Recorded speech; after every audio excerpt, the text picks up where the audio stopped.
Hi. Okay, time now for a bit of this.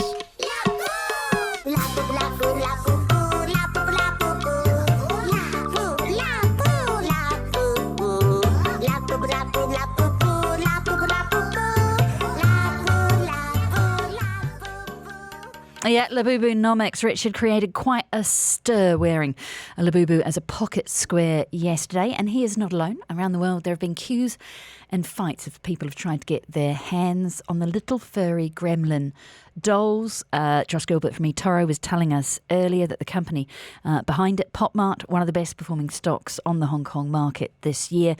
Their net profit tripling, shares up more than 500%.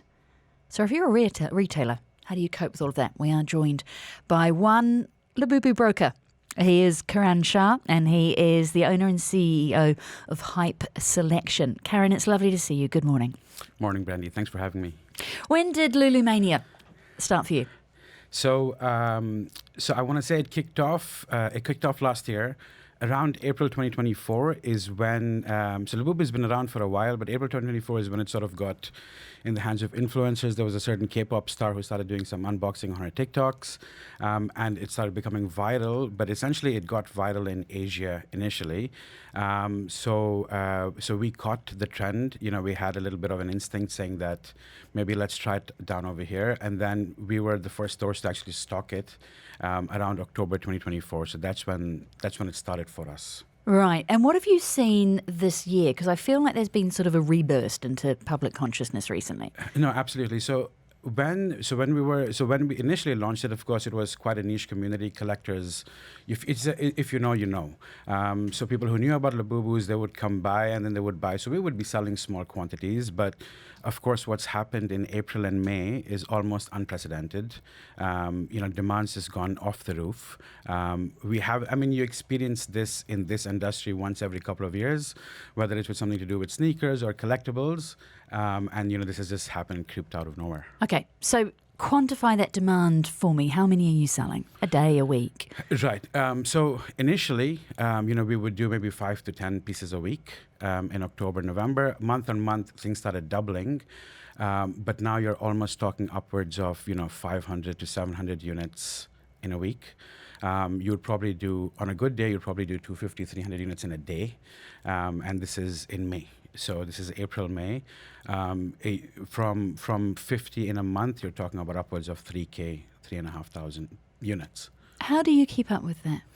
So that's the biggest challenge because you can't forecast something like this. You just have to keep feeding the demand. But the only way to keep up with it would be 4 things. So I would say awareness. You have to know what's going on, and you need to be able to anticipate it. You need to have instinct and intuition to be able to pull the trigger when you have to. You need to have the risk-taking appetite. You need to be able to pull, invest into it at the right time. But at the end of the day, I think 90% of it comes down to execution. So when it comes to supply, at this point, it's actually speed of getting stock that trumps the price of getting stock, for example. So I would pay good money to get stock quicker than paying less money to save on my margins, for example. So how do you do it? How do you get them quicker for more? So we have been in this business for a couple of years now, and we've got an established relationship, supply chain with a bunch of suppliers locally, but we source from all over the world. So whether it's the US, whether it's Asia, or whether it's the EU, we've got people all over.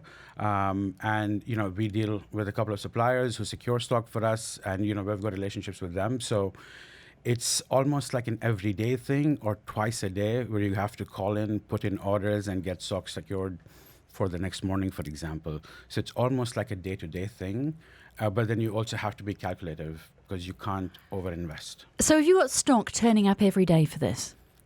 Pretty much, yeah. I would say so. If not every day, every other day, yeah.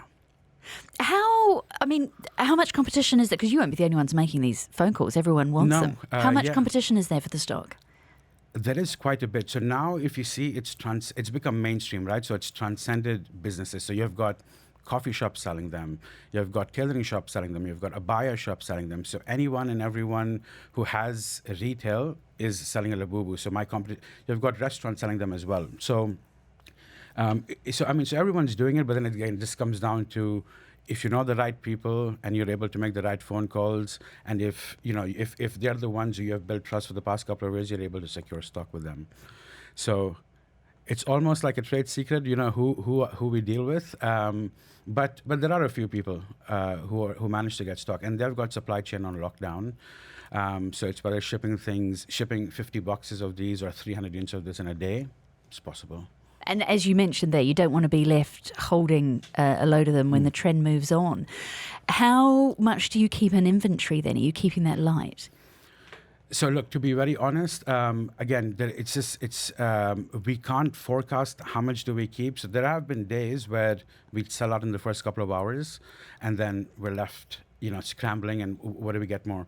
But here's the interesting thing, because people realize it or not, but it's just not about Labubu's. PopMart, for example, has a number of different IPs, and those are very popular as well. So what we do at HypeSelection is we try to offer variety. So if you miss out on the Labubu, you're able to get something else, and collectors appreciate that. But then, again, it has to be calculated to a certain extent where we keep enough inventory where we know it's going to sell out in a couple of days. So we try to have maybe 2 to 3 days worth of stock at a time. But then there are days when it sells out in a day, and then you have to get it the next day as well. Have we got genuine fakes in the market here?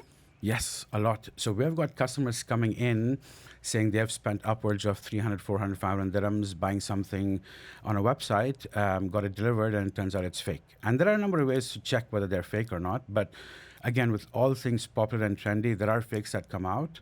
But especially with products like this, if you don't know, you're not able to verify. How much have you seen someone spend in one time on a Labubu? So I've seen people spend upwards of 15,000. Yeah, in a single transaction, about 30, 40, 50 pieces of these. Now, what they use them for, they say they want to give it to their families, they want to give it to their colleagues, or they want to give it away as gifts to their employees. But we've got quite a few people who spend large amounts of money when it comes to Labubus. Do you think they're ending up on the Labubu dark web? They're reselling? There could be. I've seen a few ads pop up on Dubizzle, on Facebook Marketplace. So you do see people. Also, what happens is people unbox them, and then they can flip them. So yeah, you do see them. Well, thank you so much for talking us through the Labubu economy. Karan Shah is the owner and CEO of HypeSelection. Thank you for your time. Thanks, Brandy. Thanks. Dubai Eye 103.8 traffic. With Yas Island Abu Dhabi. Stay at iconic hotels and play at record